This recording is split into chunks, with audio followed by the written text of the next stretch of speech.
Shamans whom we admire, who we idealize, are seen to be at the center of this environment, the warm jungle, the tropics, the warm tropics, that we find it necessary to destroy. So it's a perfect image of us being at war not only with ourselves, but with nature itself. And you've heard all about how the Amazon and the Congo Basin in eastern Indonesia are all being cleared and lumbered and turned into cattle ranches. This is a tragedy, obviously. We understand and can perceive the dynamics of that. But how to make sense of a situation where, as the World Bank and the IMF attempt to halt this kind of destruction, on the other side of the coin, the United States State Department and the DEA and these agencies propose and are planning to carry out the defoliation of the Waijaga Basin. So there's a schizophrenia here that is not academic. I mean, are we trying to get the patient well, or are we pulling the plugs one by one? We seem to be acting in both dimensions simultaneously. And I think it's because we have not in this culture awakened to the depth of the crisis that surrounds us. You know, there's a lot of kind of self-congratulatory backslapping going around these days over the fact that communists everywhere are in hot water and have to admit that they did it wrong. And this gives a lot of satisfaction to people who feel that that means we did it right. We didn't do it right.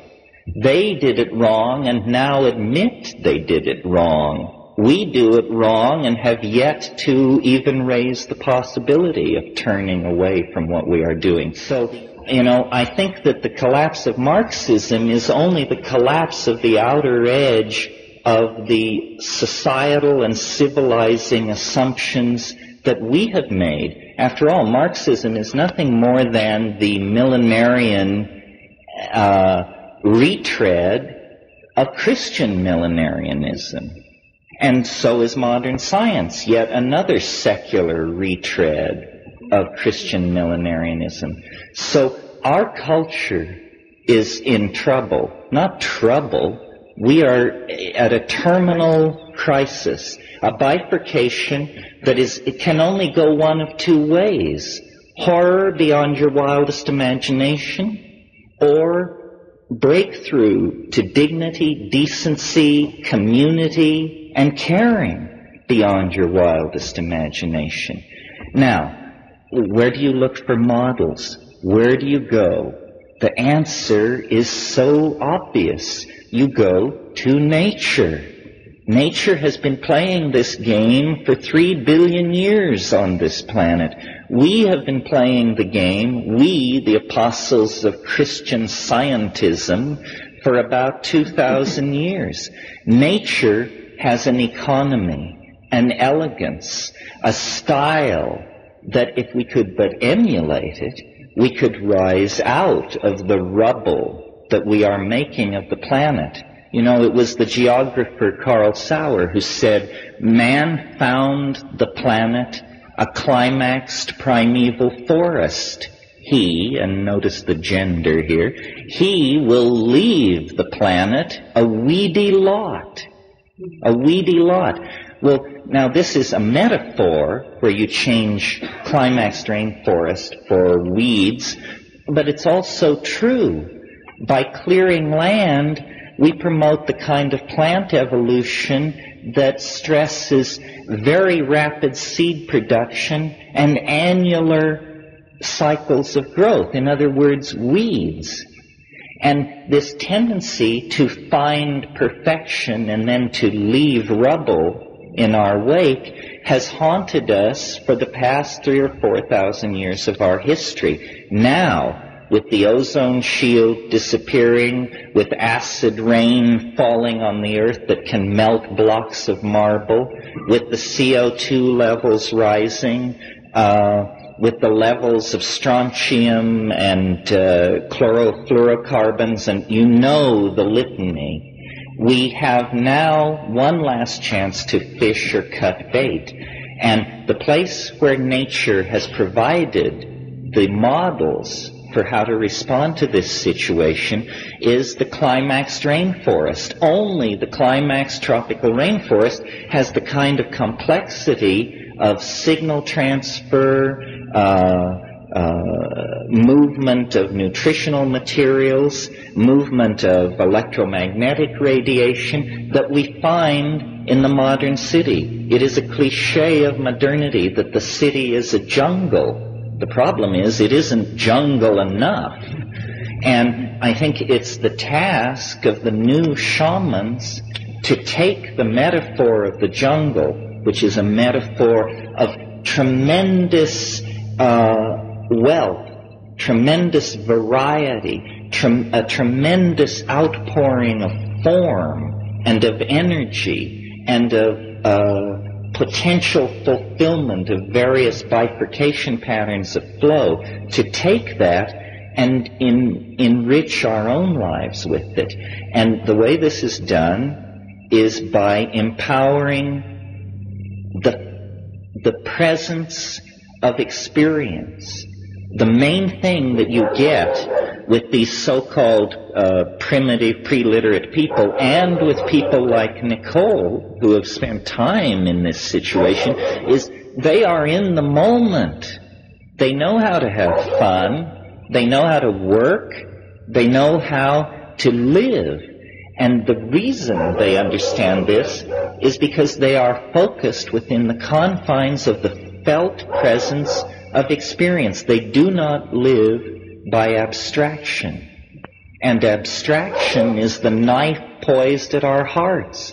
We are so much the victims of abstraction that with the earth in flames, we can barely rouse ourselves to wander across the room and look at the thermostat.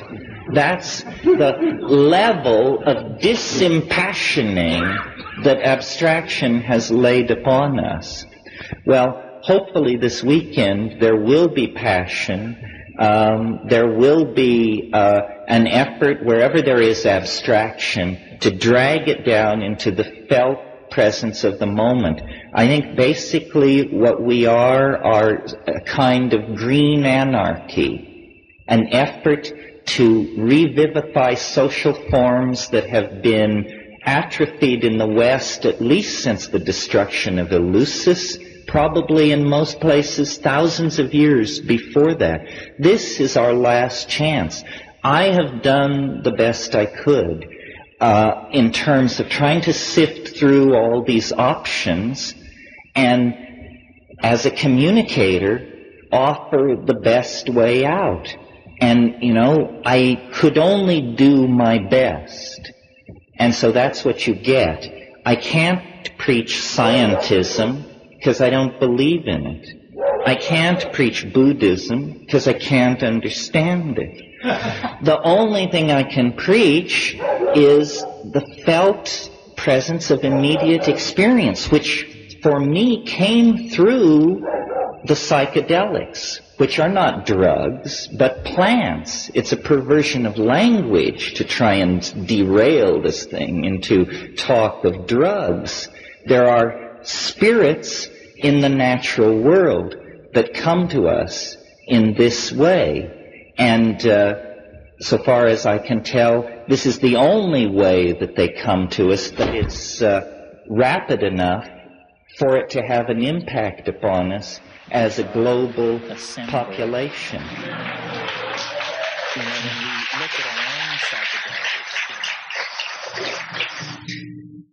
When we look at our own psychedelic experience, it seems so personally huge that it's very hard to place it in a context of hundreds of thousands of such experiences. But when we do that, when we look at the medical research that was carried on until it was suppressed some 20 years ago, the feeling that you come away with is psychedelics dissolve boundaries. This is what they do. They dissolve boundaries at every level. They dissolve boundaries between the conscious mind and the unconscious mind, between men and women, between various societies and points of view.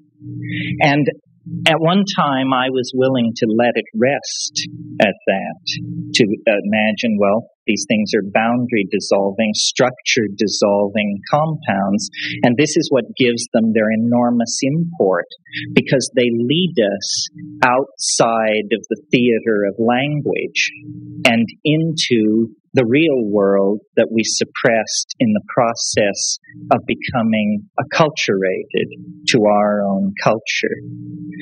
But now I've thought more deeply about this, and I think we can say more about this phenomenon of boundary dissolution, because the most profound boundary that any of us experience is the boundary between ego and world.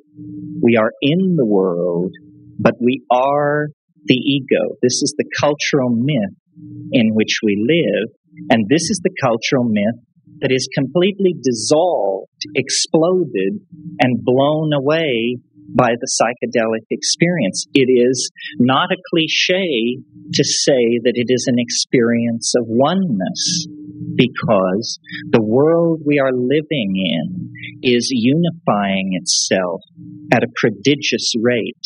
And this is not the will of institutions. Andy made reference to what a con this drug war is, because it's making so much money for so many people.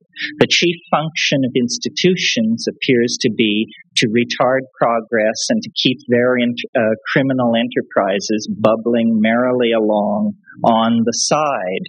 Meanwhile, the rest of us, the masses of people struggling to come to terms with the end of history, can see, can feel that what we need is a sense of unity, not an idea of unity, not an ideology of unity, because if there ever was an ideology of unity, it was communism, and the pieces are still falling from the explosion of that system of thought. We need a feeling of unity. Feeling is primary.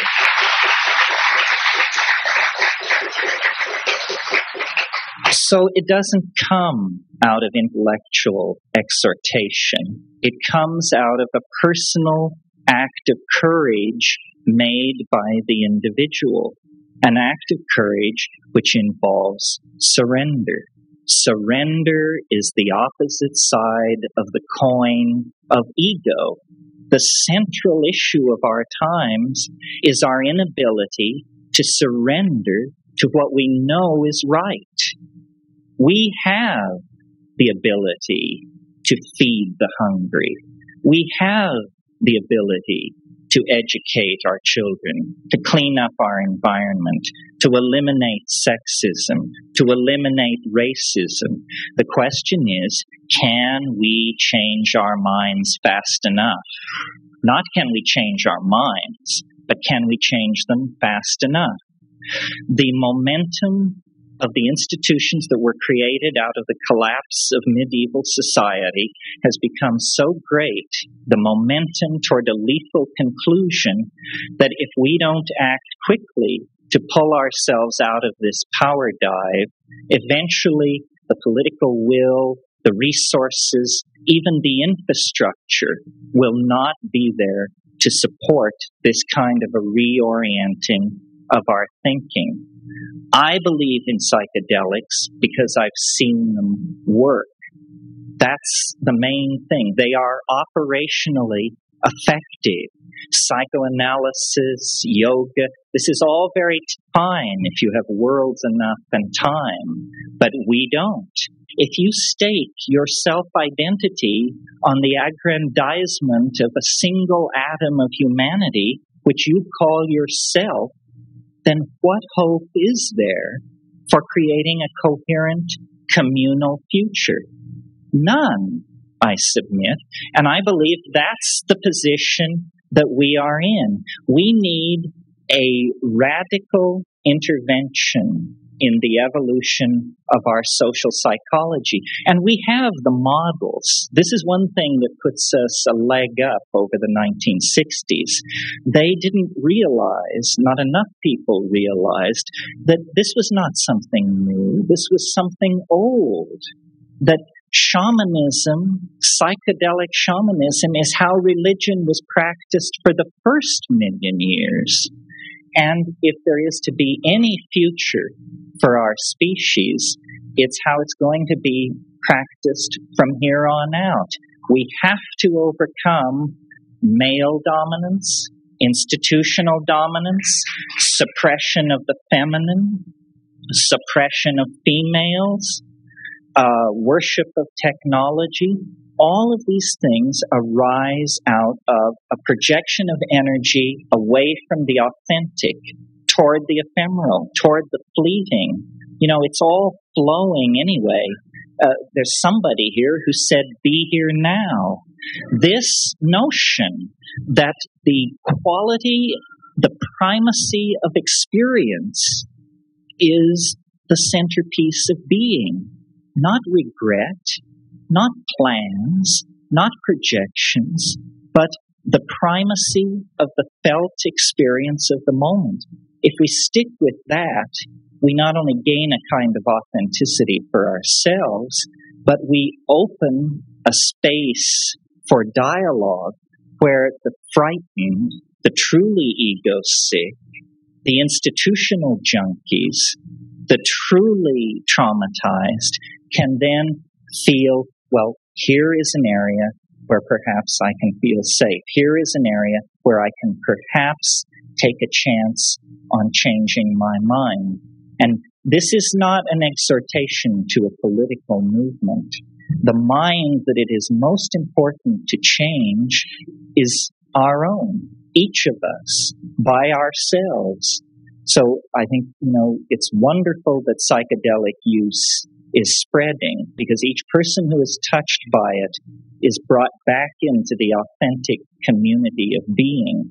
But it's also very important that we who are psychedelic remain psychedelic, deepen the psychedelic commitment, and carry it forward, because after all, we're the yeast that could make the bread rise. And then there would be bread for everyone. Thank you.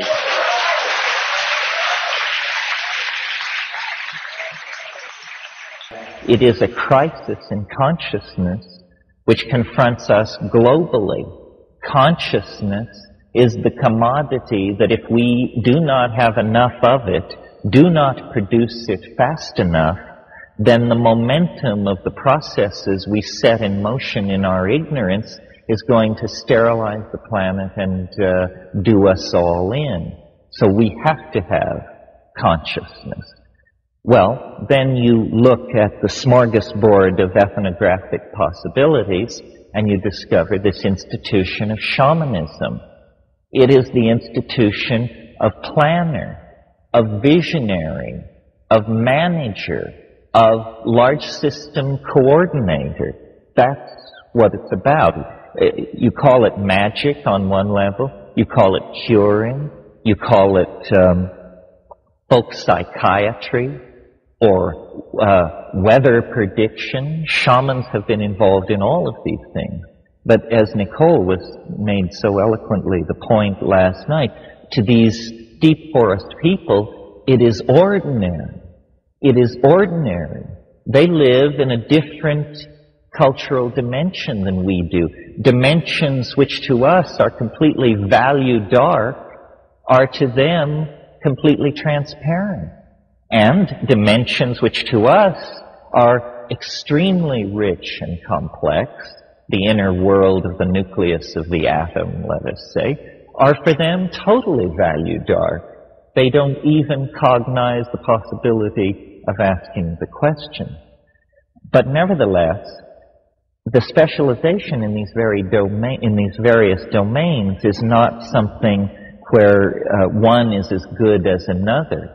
Consciousness is the domain of immediate experience. How are we going to save this planet?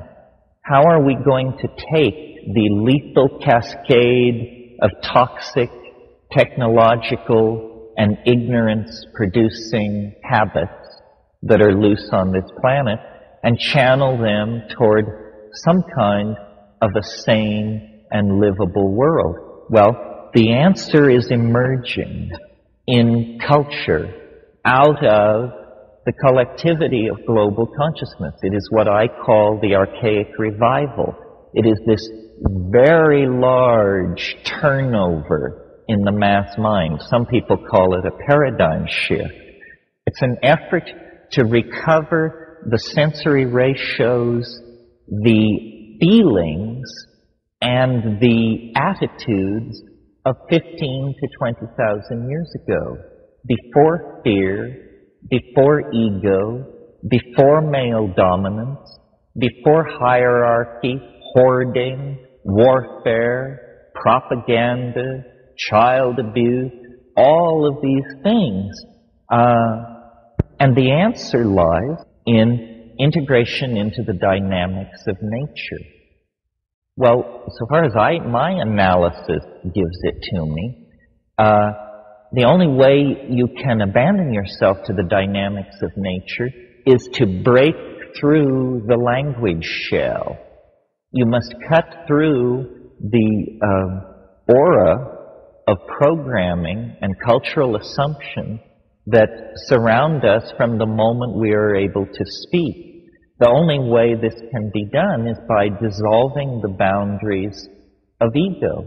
Ego is a structure that is erected by a neurotic individual who is a member of a neurotic culture against the facts of the matter. And culture, which we put on like an overcoat, culture is the collectivized consensus about what sort of neurotic behaviors are acceptable.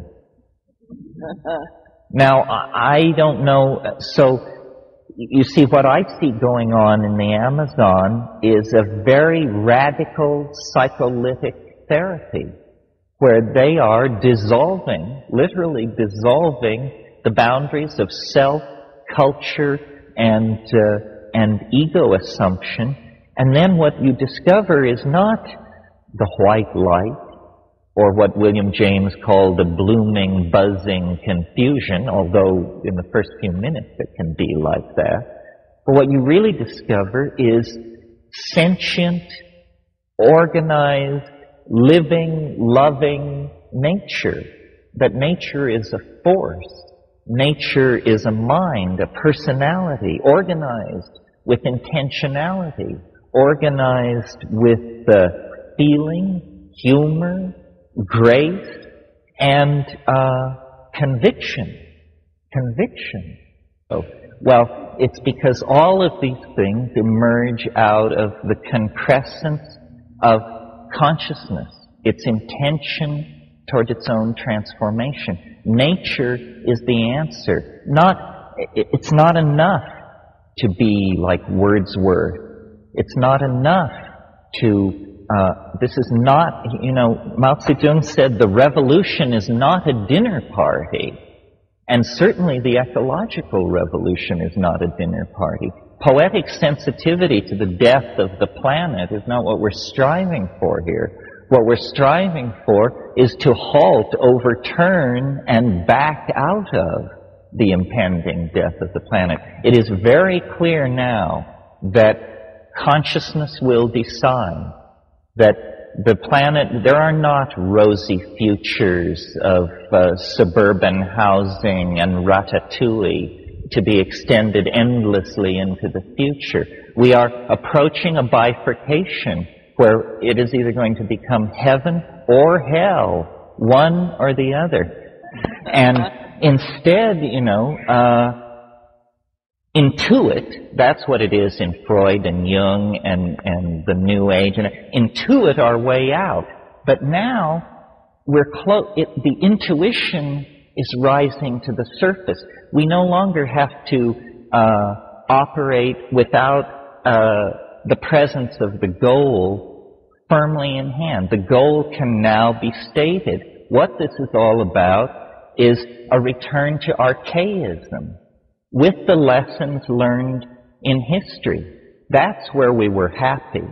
The fall was a fall into a veil of tears, into a world of limitation and pain and suffering and infectious disease and so forth and so on. It's a prodigal journey into a lower dimension that can now be ended by a collective cultural decision to commit to this Taoist, shamanistic, feminized, cybernetic, caring, aware, present kind of being. I mean, it's nothing more than what each of us is in our very best moment. But we have to extend those very best moments to fill whole life.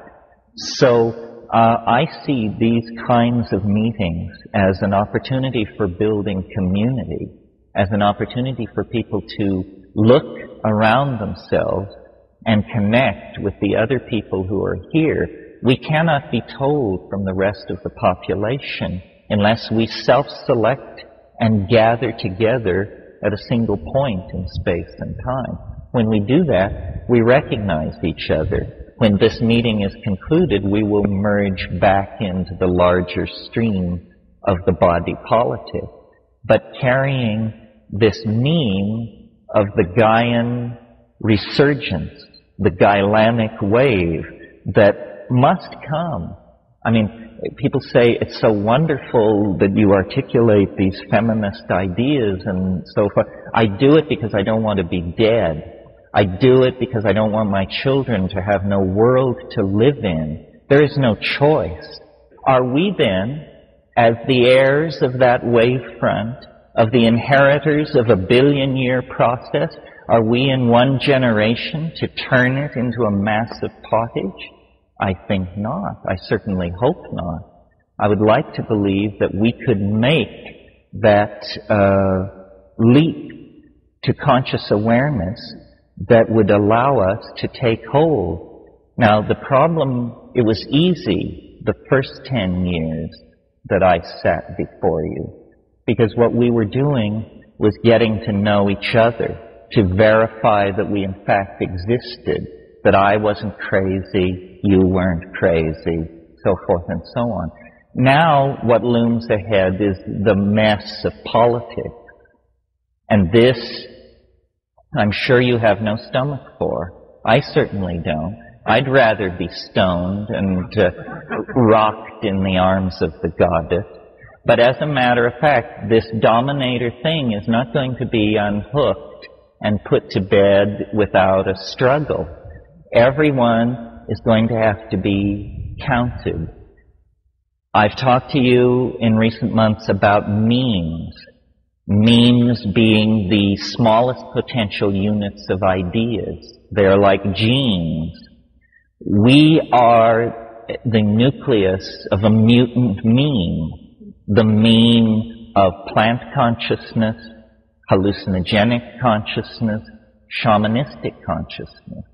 We have to refine this meme, replicate it through repetition, and spread it through society in the same way that a plant sheds seeds into an ecosystem. The idea will compete. The idea is a good one. It's adaptive, it's clever, it's tough, it's invasive, it can make use of many contexts to promote its own existence. But it can't do any of that if we don't replicate it and get it out. And you learn how the world really works, how things happen. Well, how the hell do they happen? Well, on the simplest level, they happen like this. They have a beginning, they have a middle, and then they die away as an oscillation, a damped oscillation. Now, this simple truth to which we all nod assent is, in fact, the hardest thing, the hardest swallow there is for the dominator ego and the dominator personality. Because what this simple truth says, things come into being, they achieve their inflorescence and they fade away, is, as Heraclitus put it, pantit rea, all flows. Nothing lasts. Nothing is saved. And this is, our glory and our agony. That,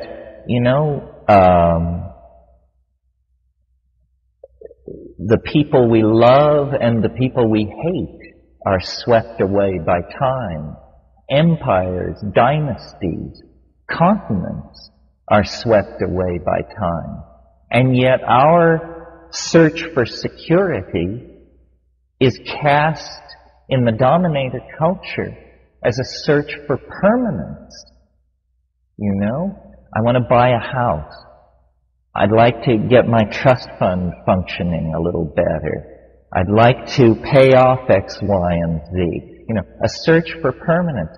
So what you do when you do that is you set yourself at war against the cosmos, which is a heroic stance if you're trying to produce Melvillian opera. So I don't think we want to go that way. I don't think we want to set ourselves up as the crusaders for permanence. But that means softening to the fact of the flow and of the impermanence. Nicole has made the point very eloquently that these people in the Amazon have nothing. The wonderful thing about the Amazon is that nothing lasts. Nothing is worth having. I mean, a book, forget it. Clothing, houses, everything is just swept away by the incessant recycling of material. So all that is permanent are values, personality, strength, honesty, decency, dignity. These are things which can be erected against the flow and have some hope of permanence. So I think, shamanism is permission to transcend anxiety by accepting the transience of all form. And this is a truth of the universe that cannot be ignored. So once it is integrated, then it's as though resistance in the electrical circuits that surround your integration into the world begins to fall. You accept that the present moment is the richest apex of being, that on the downside back into the past, it shades off into memory and its vagaries. In the future, it shades off into a series of adumbrations and anticipation, and that we need to deconstruct. And yet every society did it wrong. We all did it wrong. Capitalism, it's wonderful that you can get a safety pin at 4 a.m. within a half mile of anywhere in the United States. And I'm sure the Russians wish they had it so good. But is that the be-all and the end-all of cultural values? That you can walk the fluorescent lit aisles of Kmart and congratulate yourself that whether it be gas can, sanitary napkin, or whatever, it's there waiting for you. I don't think so. I think that we have built in the termination of our world just as surely as the Marxist world built in a tripwire into its social mechanism. If we descend into the dominator metaphor and play its game, we're probably going to be snookered, because they've had a long, long time to figure out all the angles. What I find myself more and more leaning to is sharing the meme of the irrelevance of conservative institutions. History is not a process for which you ask permission. History is just something you make, and then other people pick up the pieces. Henry David Thoreau understood this very well when he wrote his famous treatise on civil disobedience. The growth of culture is something that comes out of the animal body. Rousseau called it the general will. Man proposes and God disposes. But in the realm of civil polity, the people dispose, and government is allowed to propose, but that's all. And now what we are involved in really is a debate about human nature. Who are we? What are we? The French cartoonist Mobius put it very well in his book, where he asked the question, is man good? This is what we're going to find out. And my feeling is that it isn't decided yet. That it is, H.G. Wells called history a race between education and disaster. Well, they're in the home stretch, neck and neck. It's clearly going to be a photo finish. But there is a responsibility on everyone who sees this to communicate it to other people and to act upon it.